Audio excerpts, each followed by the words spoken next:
Hey, what's up, and welcome back to my channel. It's your girl Bella. So today I'm going to be filming a book haul. I've never done one of these before, and I don't want y'all to think that I'll be filming them often because I'm really not a book buyer. I'm really much more of like a library book borrower. The books that I typically tend to buy are either A, classics, B, all-time faves, or C, self-development books. I don't really tend to just like buy books to buy books because I want it to be that whenever I do have a full library, it's all books that I really love and appreciate. But I got a lot of these books for sale, so I did go a little bit crazy. I got these books from 3 different places, 2 thrift stores and Amazon. Also, my shelf looks a mess because I had just put these books on my shelf and then I was like, well, I should put my book haul. So I'm taking them all off my shelf, hence why we have a leaning tower of books on the shelf. Let's ignore that. But let's get started first with the thrift store books. So all these books I'm about to show you from the thrift store I got for less than $50. And it's like 10 books and half of them are hardcovers. So I think y'all can tell now why I bought some of these books, right? Okay. So the first book is The Paris Apartment by Lucy Foley. This book actually came out this year. This is a hardcover thriller and I got it for $4.98.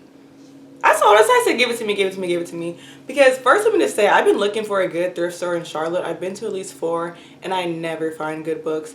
Like, this is going to be the only thrift store I go to for used books at this point. Because all the used books I've gotten in the past are just books that I really got from my coffee table. And side note, if y'all buy used books, especially from the thrift store, this is just me because I'm very paranoid about like bugs and bed bugs and everything like that. I always flip through the pages first. Make sure there's no little black dots, no food stains, nothing gross. I also check the spine, check out the dust jacket, check underneath there. Then I freeze my books for 48 hours in the freezer because if, God forbid, there are any bed bugs in there, that's how they die. So that's just a little side note if you do thrift books. Technically, you should do this for like all used books, library books, everything alike, but it's really only thrift store books where I get that paranoid. But anyway, yes, The Paris Apartment. One of my friends, Hannah, we're in a book club together. She read this book and gave it 4 stars, so I'm really excited about it. Let me read it back to y'all. Meet the residents of number 12, Rue des Amants. A beautiful old apartment building in the city of light. The socialite, the nice guy, the alcoholic, the girl on the verge, the concierge, everyone's a neighbor, everyone's a suspect, and everyone knows something they're not telling. See you in Paris. So this sounds like a pretty good thriller. I guess it's just a bunch of people, someone's dead, they're trying to figure out who done it, is the vibe I get from it. So yeah, this is also a Reese Witherspoon book club pick. I did not know that. I'm excited to own this and read it soon. Next I got 2 Lisa Jewell books. So I've read one of her other books. It's called Then She Was Gone. I gave that book like 3.5 stars, but I really liked it. Like, I owned the book actually and I really enjoyed it. It was just very predictable what happened, but the details, like, that's why I docked stars, because it was very predictable, but I love the details and I love her writing style. So I got 2 more thrillers from her, or by her. This is called The Family Upstairs, which is actually on my TBR. I believe this came out this year as well. So this book is about a girl named Libby who gets a letter one day saying, like, letters say, I'm finally going to know who I am. So she opens it. She finds out that she inherited this house from, I believe, her dead parents, something like that. She inherits this house from her parents and it's worth like millions of dollars. So she goes to move there, and I guess 25 years prior there was like a murder that went on in the house where someone called and they heard reports about like a baby crying. So they go upstairs, they see this baby is like alive and well, but downstairs there's like 3 dead bodies and they're all dressed in black. So I don't know. I just like the way she writes because she's a British author and she uses like words that really expand my vocabulary. So I'm really excited about this, to be honest. The next book is The Night She Disappeared. So this book is about a couple. They're like 19 years old and they have a 1-year-old child, I believe. The 2 of them go out one night to a party to see, you know, relieve themselves of their parental duties, and they never come back home. And so they're trying to figure out where they went. The mom's like looking for the daughter. She's calling around. People aren't feeling that bad for her because they're like, well, your daughter just abandoned her 1-year-old child. And I guess they found like a ring in the guy's jacket pocket. I don't really know. I literally just read this summary like right now. I had no idea what this book was about when I bought it. And also this book and the last one were also $4.98 hardcovers. And this book, I don't think it came out this year, but I know it's a newer book. The next 2 books that I got were both Divergent and Insurgent. So these are books that I consider classics. Obviously they're not like 1900s 1800s classics, but I do believe these are like classics of the 2000s era. So actually, surprise surprise, have not read Divergent. This came out in middle school for me, like the same time that Hunger Games came out. And I don't know why, but I never read these, and these are some of people's like absolute favorite books. I got both of these books for $6.98. I believe Divergent, which is this one, came with the dust jacket, but Insurgent didn't. So I just took it off both of them because I was like, I'm not gonna have one with a dust jacket and one without. They're gonna be side by side on my shelf.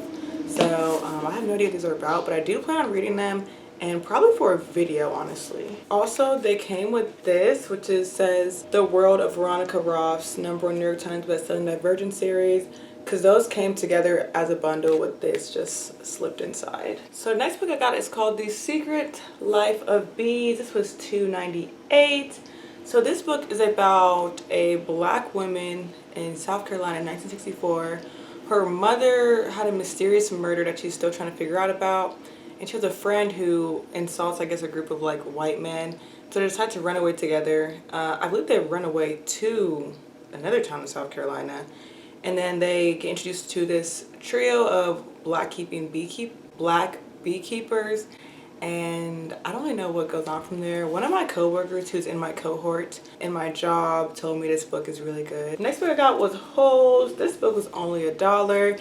Not until this year, I actually did not know that the movie was based off a book. So I'm actually really interested in reading this. Like I said, this was literally 99 cents. It's only 233 pages. So yeah, I'm sure you all have seen the Holes movie, but I thought this was pretty cool. Again, like, this is a super famous movie. If you haven't seen Holes, yikes. But I'm really excited to read this and see how it matches the movie. I haven't seen the movie in years, so I'll probably watch the movie again, to be honest, after I read this, or before I read it. I've seen it. So the next book I purchased was False Witness by Karen Slaughter. Oh, also, I didn't tell you all who these last two books are by. So Holes is by Louis Sacker, and The Secret Life of Bees is by Sue Monk Kidd. So False Witness by Karen Slaughter. I've heard a lot about Karen Slaughter, have never read any of her books, and this was, I believe, $2.98. So this book is about a lawyer who has like a troubled past. She becomes a lawyer, and she's asked to defend this man who has a rape case. And so she really doesn't want to defend this man because I guess she doesn't, I mean, who wants to defend a rapist, So she doesn't want to defend him, but she has no choice. She has to take the case. So she ends up meeting the man, and she realizes that he is actually very much tied to her past. So I don't know if this is necessarily a thriller or a mystery. I really have no idea, but I'm interested in seeing if I like this book. It's highly rated, and it's Karen Slaughter, so I was pretty excited. I own a Karen Slaughter book now. So the next book I got is called Lock and Key by Sarah Dessen. This book was 99 cents. It's giving very much YA romance. This is about a girl who I believe is in high school, and she's sent off to live with her older sister after her mom vanishes. So she starts going to this private school. She's like a new fancy life, blah blah blah. There's some boy next door who she likes. And it ends saying, so why is Ruby so wary? And why is she keeping Nate? And why is Nate keeping her at a distance? Ruby soon comes to realize that sometimes in order to save yourself, you've got to reach out to someone else. This sounds corny and cheesy, and I don't know about y'all. I like YA romance. Sometimes adult romance is low-key too smutty, too sexy-y, just too much for me. I like YA romance because it's very like pure. So I hope I like this. It was 99 cents. If I don't, it's okay. The next book I got is Songs of Solomon by Toni Morrison. I believe this was $1.99 or $2.98. This is another book I'll consider a classic, and believe it or not, I haven't read any Toni Morrison books, so I'm really excited to own one and actually be able to read one that, like I said, I own. So let me just read the back because I actually have no idea what this book is about. Milkman Dead was born shortly after a neighborhood eccentric hurled himself off a rooftop in a vain attempt at flight. For the rest of his life, he too will be trying to fly. And then she's saying, like, with this brilliantly imagined Nobel Prize laureate Toni Morrison audaciously figurates the coming-of-age story as she follows Milkman from his rust-belt city to the place of his family's origins. Morrison introduces an entire cast of strivers and seeressers, liars and assassins, the inhabitants of a fully Realize Black World. I'm not gonna cap to you. This is not like a book I would normally pick up. Like, I'm not even gonna lie to you. This is not like a book I would normally pick up. But it's Toni Morrison. I feel like, in my opinion, this is a classic, and I'm gonna read it, okay? I'm gonna read the Song of Solomon. And the last book that I thrifted is One Step Too Far by Lisa Gardner. Again, another hardcover book. I had never heard of this book, nor had I ever heard about this author. Someone got this for 30% off at Barnes & Noble. I heard that thrillers always go on sale at Barnes & Noble, but I've actually never purchased a book from there before. Woo! I'm on 5 minutes. Let me hurry up. So this book is about a boy who I guess is very, very familiar with these woods in his town, and somehow he gets lost in them, goes missing, no one knows where he is.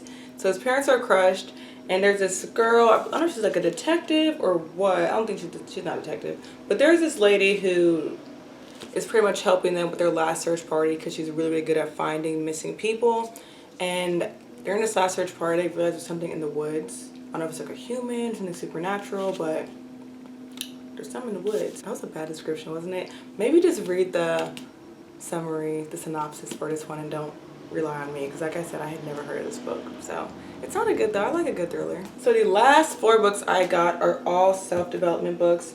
So the first 3 I got were Robert Kiyosaki's Rich Dad Poor Dad series. He has a lot of Rich Dad Poor Dad books. So let me just go through them really quick. I'm sure y'all have heard of at least this one, which is a classic, Rich Dad Poor Dad. This book, high-level summary, is about a man, it's about Robert, and he has 2 dads. One is highly educated, got a PhD, everything, but he's actually poor, poverty-minded, blah, blah, blah. His other dad is like an entrepreneur and was not educated, well, formally educated post-high school, and is like a multimillionaire. So it's just talking about the things that he learned from both his rich dad and his poor dad. I have started this on audio. I think I got like an hour and a half in. It's probably only 7 hours on audio. But I realized this is a book that I personally need to own, because I need to like be able to write in it and highlight and all that stuff. And when I don't own a book, I usually end up having to like make a Word document and just start typing notes. And I'd rather not do that. I'd rather just write it in the book. So that's why personally for me, I like to own certain self-development books, mostly finance books. If it's just self-development as I'm like building myself, the book has to be really good for me to want to own it.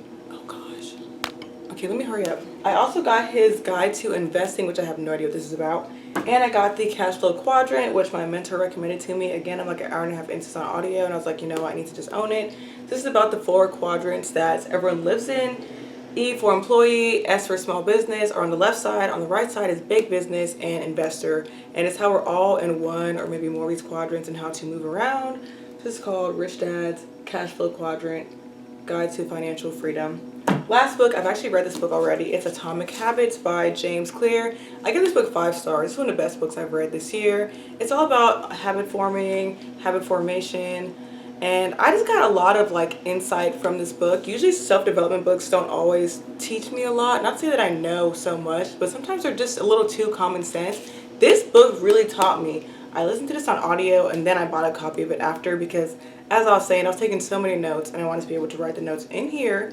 That way when I want to get someone to borrow, they can see like what I highlighted and what I thought was really important, you know? So really happy about this book. I'm glad I own a copy of it. Got these last 4 on Amazon. My camera's about to die. Thank you all so much for watching. I hope you all enjoyed this little book haul. If you did, make sure you subscribe. Let me know which book you're planning on reading, which book that I hauled that sounds most interesting to you.